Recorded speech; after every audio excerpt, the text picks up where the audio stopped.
Like, where are you?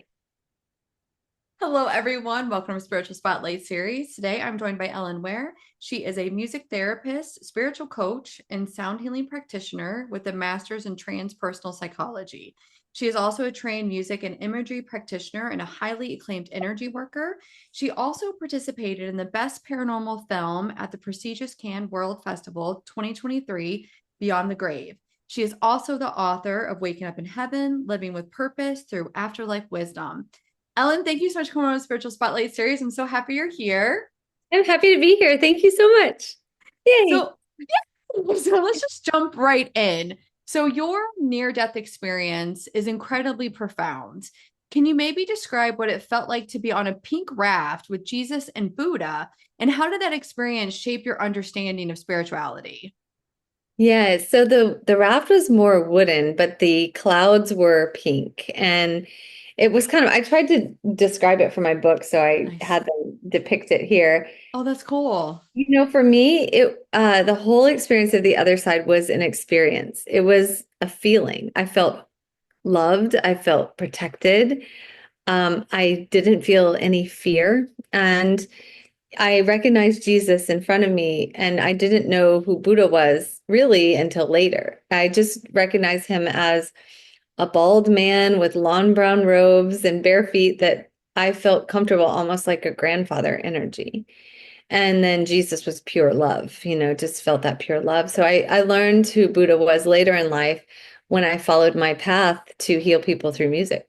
And that's how it happened. I love that. So let's talk about, we're going to shift and I guess talk about your book because you already brought it up and I love that. So you describe Waking Up in Heaven as both a memoir and a practical guide. Yeah. So how do you hope that readers will use spiritual exercises and the high frequency techniques that you've included to transform their lives? Oh my gosh, that's such a great question. I I actually got a message from a colleague yesterday who's reading the book for the first time, and she said that she just feels the love emanating from the pages. And for me, that is the greatest gift that I can give through my words and my experience of spiritual love and connection and the other side and all the messages that have come through in my life. So just like her, she would stop at each chapter, she would read it during lunch and do the practice. And she felt the practice just connected her more fully to her presence. And that's the goal of everything that I do, is to help the reader or the client or the group connect with their presence, get messages directly from the other side for themselves so they don't have to take my word for it, that they know for a fact that there is love on the other side for us and that they can access it directly. So that's what each lesson is, a different experience of using my life experience and then channeling that information for themselves. So, I think that's such a beautiful message about how your friend reached out to you and just felt the love coming from the pages that you wrote, that you channeled. I yeah, mean, I feel like as a spiritual practitioner and also a sound healer, I don't think people realize the beauty of the frequency healing that's coming through and things that you're providing to people. And just to be able to feel that energy, you're also an, proclaimed energy healer. Like, can you maybe share a little bit of light on why like sound healing, energy healing, like it's such a amazing. amazing modality of healing for people that they don't realize? I'll speak to it on a spiritual side and the scientific side. Yes. So, on the spiritual side, the way that it was shown to me is that everything is vibration. And the vibration of source is so large that it's almost as if it is definitely as if we are needed to create smaller vibrations through creativity, through art, through cooking, through communication, through music, and all of these things that create smaller vibrations that extend and expand the universe. That's how it was shown to me. This loving greater vibration of source is always accessible, and we are needed to expand that energy. On a scientific level, I'm a board certified music therapist as well as a sound healer. I have a master's in music therapy and I have a master's in transpersonal counseling psychology. The knowing that we are all vibration and how vibration can increase nitric oxide in the blood, how it can decrease cortisol, how music, structured sound can organize and regulate the heartbeat and breathing. How even in people in Parkinson's who shuffle their feet, if you match a beat to their footsteps, they can actually lift their feet better. How music can bypass the part of the brain that causes people to stutter. Like all of these studies are out there and have been for decades. There's science behind all of it. There's even evidence to show that music, when played upon blood that's been drawn from the body in a sound chamber, with no other stimuli, no other light or anything, that those blood cells stay alive to the point where they almost look like it's just been drawn. Whereas the exact same blood sample in a sound-free void of sound, void of light, dies completely.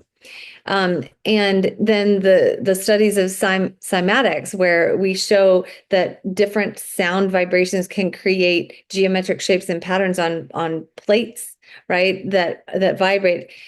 Just imagine what it's doing for our cell within us. And, I've been studying a long time about sound waves, and I teach people how to use singing bowls and different sound practices in order to activate different responses and induce different spiritual responses in the body and bridge that with the transpersonal realm of spiritual psychology. But one thing that's fascinating is if you have two very similar frequencies that are moving into each ear, you create a third tone within the brain. This tone is known as brainwave entrainment. It can be known as binaural beats when you have the binaural beats that those frequencies work against each other and create something. Those are all the first steps towards out-of-body experiences and astral projection. All this was studied by the Monroe Institute in the 80s and 90s, and the Gateway Project was declassified by the CIA in the 90s. I've looked at that for a long time. I'm fascinated with that. And also as a student of the GATE Project, a child who'd been identified as having gifts before my head injury, and then being in that program after the head injury and learning how to use my brain for altered states of knowing, along with what I received on the other side. Yeah, the science is there. I mean, it is just a matter of time before the world knows about it. I love that. I love that. That's amazing. You brought up so many like valid points about like frequency healing, sound healing, and just I love that you've also combined the spiritual aspect with the science aspect of it because a lot of people get stuck and then, well, it's woo woo, but no, really, there's science that backs it up. Not only is it science, it's well-studied science. I mean, there are Absolutely. studies by the government that have been happening long before you even knew about astral projection, out-of-body experiences, remote viewing. Um, and then even some military people are coming forward now. If you're on Instagram, you might have seen videos from military, high-level military officers that were identified through the Gifted and Talented program when they were in middle school as having psychic abilities and now work for the government. One woman, she's in the Navy, she was talking about how she was identified as being able to put her hand over mechanics and be able to tell what was wrong with them, and then develop that skill in her training through the military. But this has been happening a long time. I mean, Yes. this they don't maybe people don't realize how powerful their brain really is. So true. Oh my goodness. That could be a whole nother topic in and of itself, for sure. Yeah. One of the things that I found fascinating about your near-death experience was that you mentioned given the choice to stay in a place of complete love or return to life. How Yeah. did you decide to come back, and how has that choice influenced your life and work? Oh, wow. It influence everything. Everything that I do in this life has to match the energy that I felt the other side, and to have the courage to stay with that love. But I was a childhood near-death experiencer. I was 12. I was kicked in the head by a horse. After I went into the light, the golden realm, which is where I came back to stand in front of Jesus, and he communicated through his thoughts about whether I wanted to stay or go. I had no human concept at all. By the time I had been in the light, I had become the light. I had become unconditional love. There was no right or wrong to my answer. I could have chosen either way, and it would have been right. So I made the choice on a soul level, not a human level. And I really like to differentiate that because, people like to see it through the human lens. It really wasn't a choice made in that. I've since come to know that I've lived through multiple lifetimes where I have died of a head injury. And this is the life where I've come back to teach people through this survival. And I chose that. My soul chose that. And what's interesting about it is when I made the choice, I had no feeling attached, no human concept at all before that. I was shown the trajectory of my father's life and what it would be like if I chose to stay on the other side. Um, but it didn't influence me in the way it would influence a human. My soul chose to live, and it was in that moment that I was flooded with gratitude. I get to live, right? And that's when the human came back, and I knew it was a gift to live. I knew that it was not something everyone gets to do, that we create our reality. All these things came flooded to me, all these messages. And I just vowed in that moment, I said in my mind, I will go back and I will heal people with music. I vow to go back and heal people with music. And not just that, the second vow was I will give thanks every day for every experience on this planet, no matter what, because I know it's a lesson, an opportunity to grow. I know it's a gift. I And love that you're still so like emotionally connected to this moment. yeah, because when I speak of it, I remember. And that feeling of gratitude was not a conscious thing, it was an expansion. I felt within my heart like just this heat, just woof, this gratitude. Um, and as I live through the human experience and I see I've had experiences, I share them in my book that I've gone through in my life. They haven't been easy, chronic illness, divorce, like different types of ego death through career, through finances, through legal, through, a family, like all of these things have been an opportunity to bring me back to that. So it's everything that I do. I love And that. even in the world right now where people are confused and there's a Mhm. lot going on and it's not an easy time to be alive, that message comes through so much more clearly.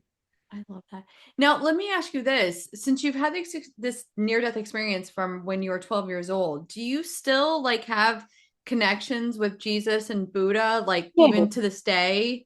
yeah, daily. Like I receive messages constantly about the world and uh I talk about that in my book, like how to increase intuitive ability and how to I just did a meditation, which I do every Wednesday right before we got on this call, um, where downloads come through about what's happening in the world. And then these downloads of light where I see rays of light coming through. They're different colors. The different colors have different meanings to me.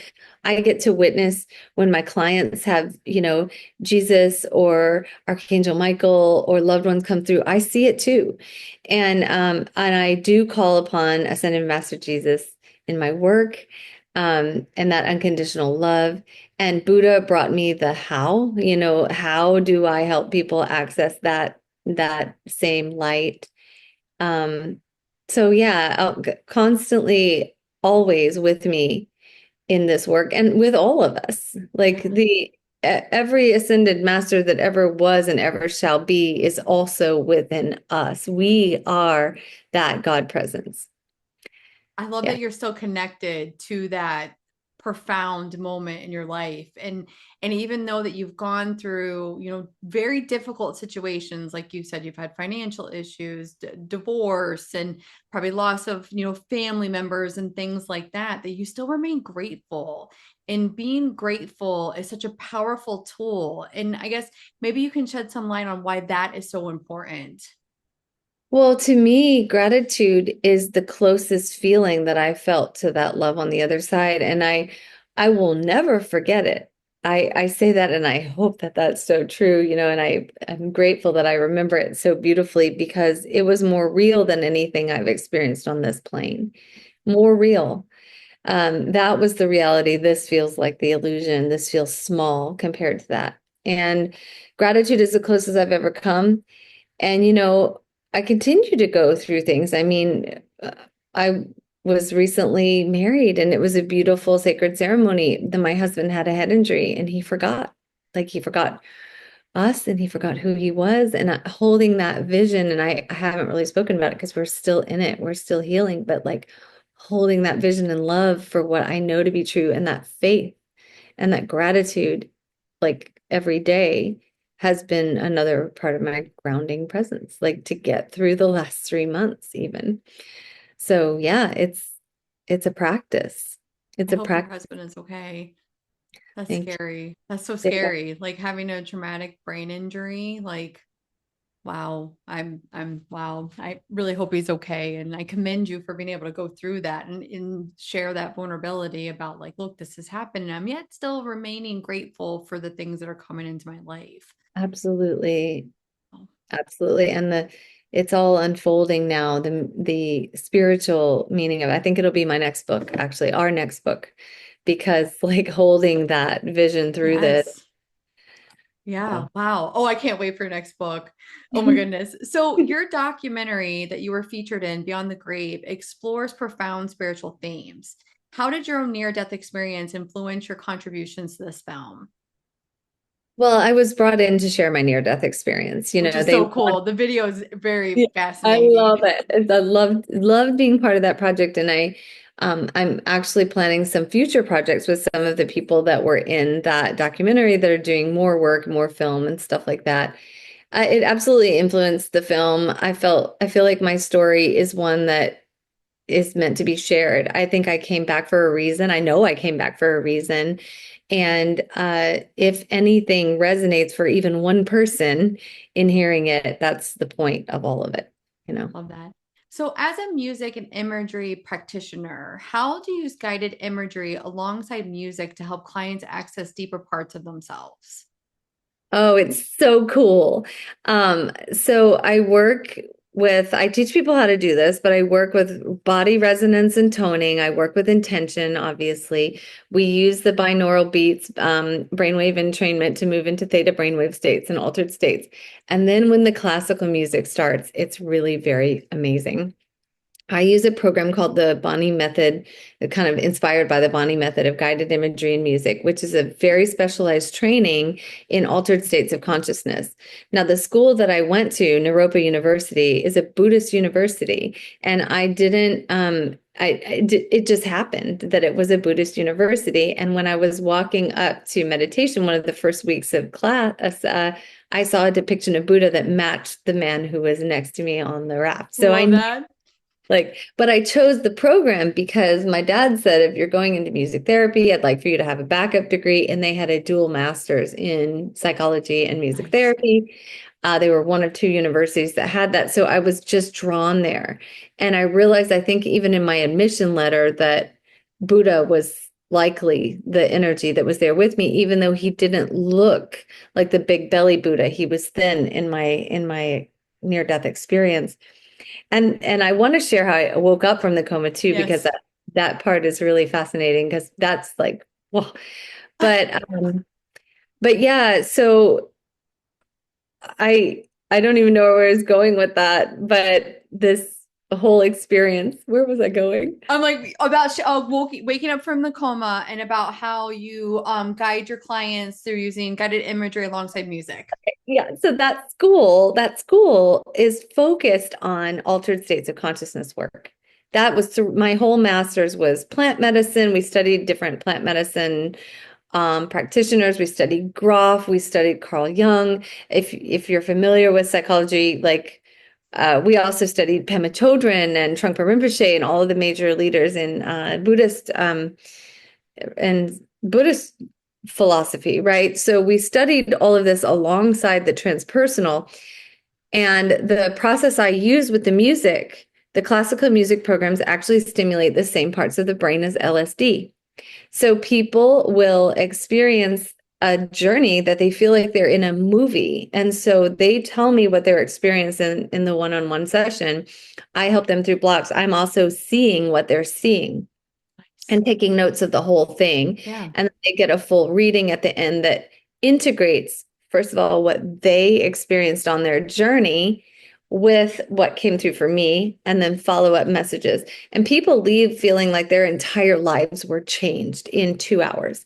Um, and as I studied this more, I created this process based on my training in the Bonnie method of guided imagery and music and my transpersonal degree at Naropa.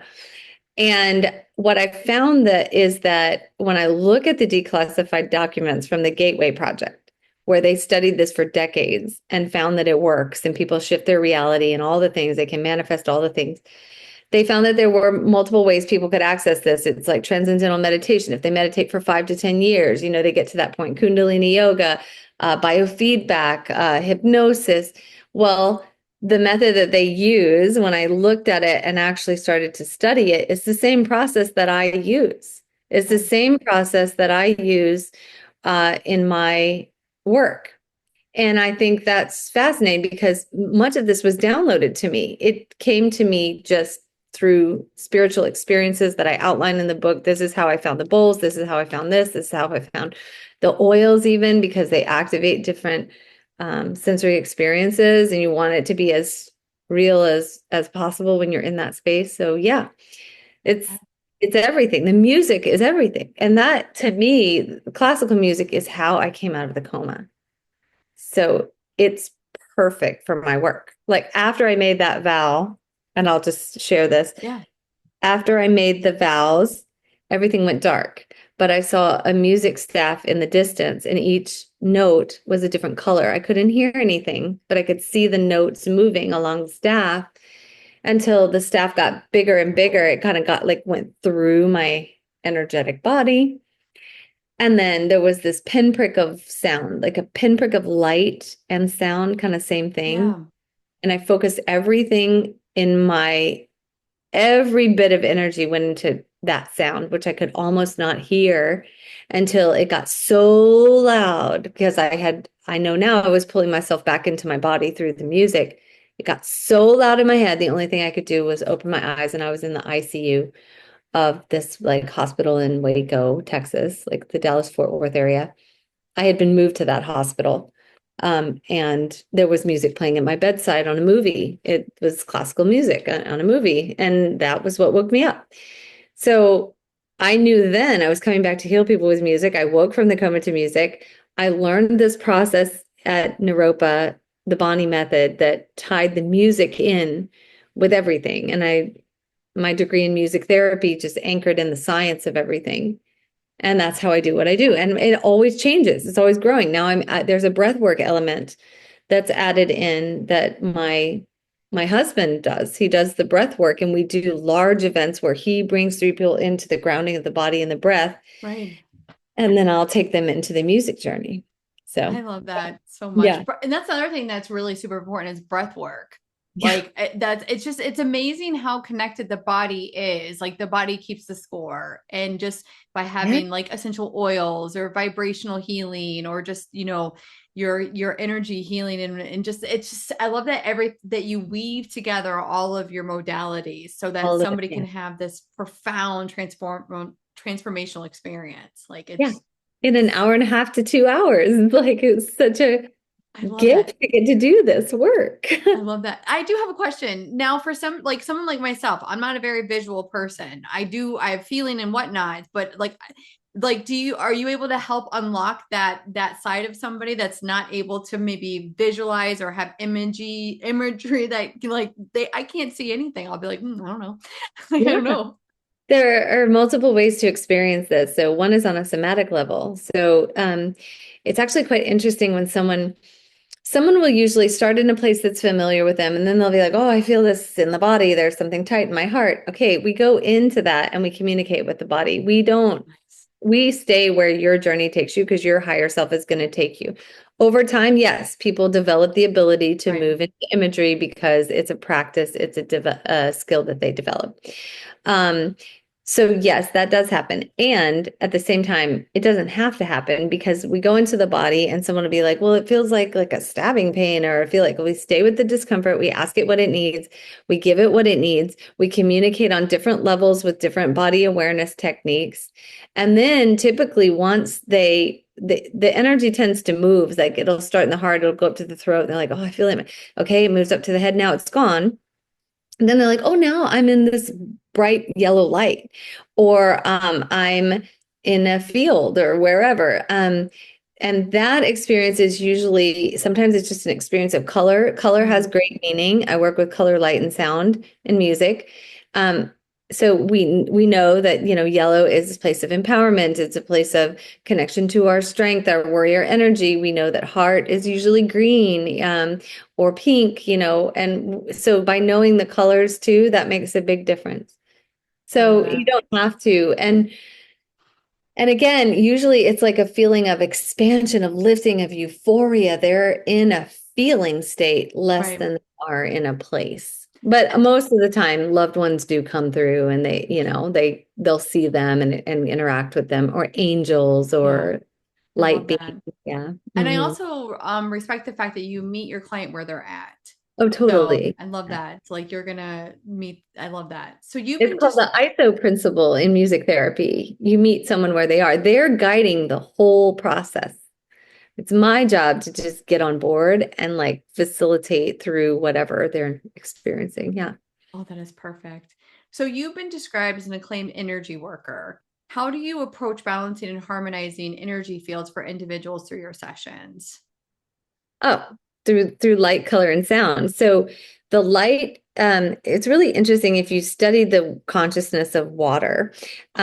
There's first Dr. Emoto, right? Yes. And then it was taken to the next level by Veda Austin, who communicates with water and takes images of water, and like the water answers her and shows her pictures and does really mystical, wonderful things. And she's taught tens of thousands of students how to do this at home. So like you can learn this practice. But the body is mostly water, and at its most basic element, like um, quantum psychologists or quantum scientists are finding that the water emits a blue light, like a star-like light. So for me, water and light are the same, and water becomes the transportive element for energy work within the body. So if you can teach someone how to channel light through the body using visualization and the water element within, then their entire energetic field shifts, because we have this electromagnetic field that can be measured, that it comes from the heart. And so as we expand the consciousness of our heart, even in imagery, it's measurably different when people are studying this electromagnetic field around the heart. So I work with that. I teach people how to use music and sound and light to integrate and expand the electromagnetic field, to push out anything that's negative and call in what's positive. It's their work that they're doing. I'm just helping to facilitate them in expanding that light for themselves, and also in trusting it and having faith in it and believing it and knowing it to be true for themselves, I I love guess. that. That's so cool. So I want to go back to your book, Waking Up in Heaven, Living with Purpose Through Afterlife Wisdom. So you share insights about co-creating reality with source energy. Can you maybe elaborate on how someone can start tapping into their own inner wisdom to align to this co-creative process? Yeah, it's about knowing thyself. Every part of this process is knowing thyself and taking every experience of life and learning, using it as a way to more further connect with your presence. Things are going to happen in life, and they do. But for instance, for me, for the past few months, with all that's been going on, I've been going into meditations. Um, especially at the beginning of the head injury, went into meditations every night to leave my body, to gain wisdom from the light. What is happening? How can I support? How can I even speed up the timeline? How can I as assist in the healing?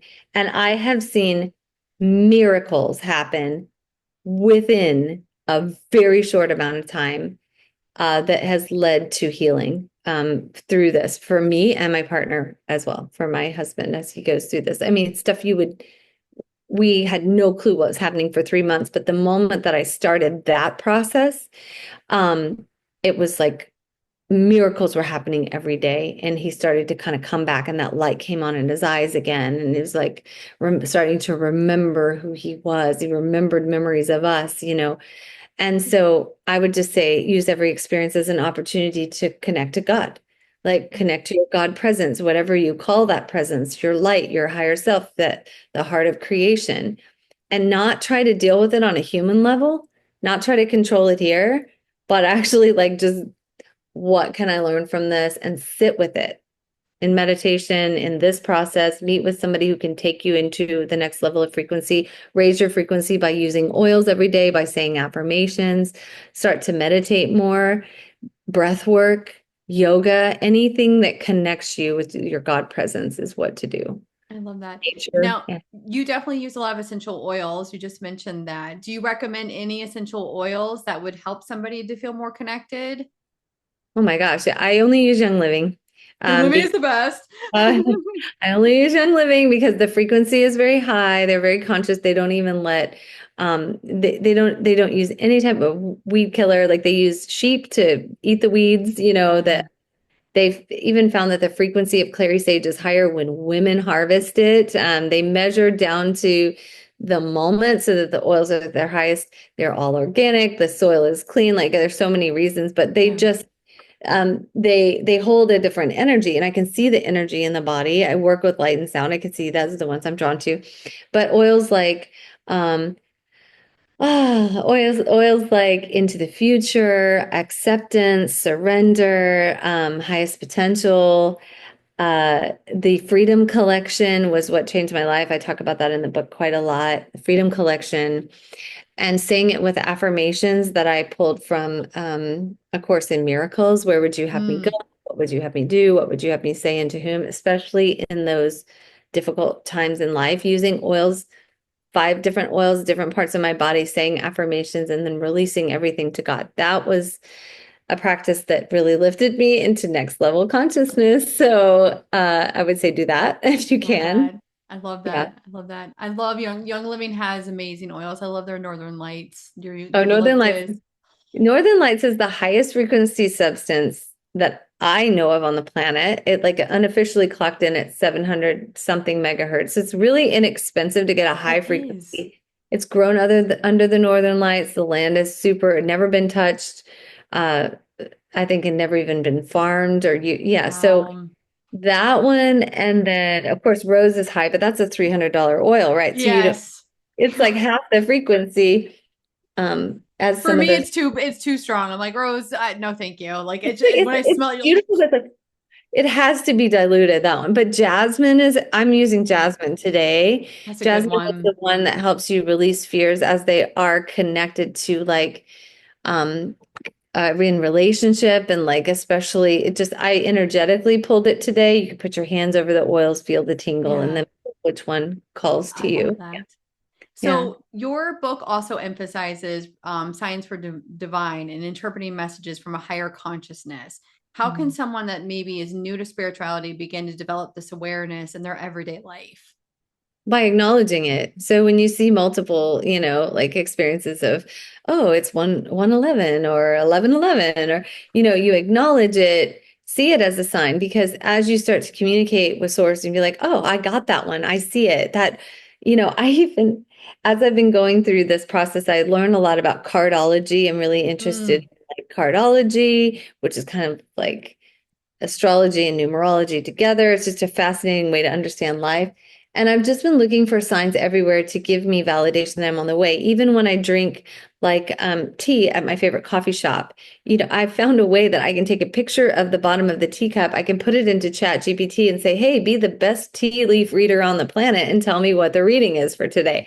And it's always right on. So it's just like this fun, it brings a new energy to life and a new light to life, a new understanding and conceptualization. And I always give it back to God and mm, thank you, thank you for that bird, that hummingbird yesterday that I saw like just hovering right in front of yeah, my face, which is true, and then look up the meaning of hummingbird.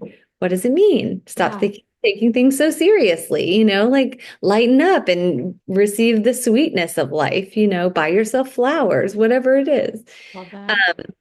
And by the way, I get those meanings from a book called Animal Spirit Guides by Dr. Stephen Farmer. It's a great And book. I learned that one at Naropa, and I love that one. That So is a great book. I'm constantly like, what does hawk mean? What does deer yeah, mean? What I is have it. I have it on Kindle, like, and I only use his same? meanings. They're right for everybody. Like over the last 20 years, it's like, okay, they're right. So he's right. That's so funny. I use the same book on Kindle. And if Yes. I'm like, Okay, Rachel, I've seen 15 deer. Okay, Yeah. what does that Yeah. mean? Yeah. Like, I love that so Exactly. much. Yeah. So before I ask you the last question, if anyone is interested in maybe booking a one-on-one session with you, learning more about your weekly meditation classes, what is the best place for them to go to? So go to wellnessmusictherapy.com. And my weekly meditations are on Facebook right now. They're donation based, so it's perfect for anyone who just wants to check it out. You can buy my book on Amazon. It's the pink one, Waking Up in Heaven. Also, the movie is on Amazon. I do retreats as well, individual sessions. You can find out individual sessions are amazing. Some people come to me regularly and buy like a bundle to keep the cost down. Some people will get like a one-off session to change their life and then they'll come back like maybe 3 months later. So definitely do that. And then we come to different areas. We'll be in Chicago this year. I'll be bringing this work to larger audiences. We'll be, where are we going next? Kentucky. We'll be in Kentucky in April, which is where Portland, I think in May, Wow. potentially. All over the West Coast in San Diego. I'm online and in person, so either one of those works. And of course, we do monthly breathwork bowls for our community here in San Diego every month. And even with Neil's head injury, we've still continued to do that I love most days. that. I Yeah, love that. yeah. So, for our last question, what advice would you give someone who feels disconnected from their spiritual path, but is maybe seeking healing through music and sound? I would say to find music that brings you an emotional connection and listen to it and just start to breathe with it and sit with it and to, reach out to whatever modality calls you so that you can connect more fully with what it is you want to know about yourself through this practice.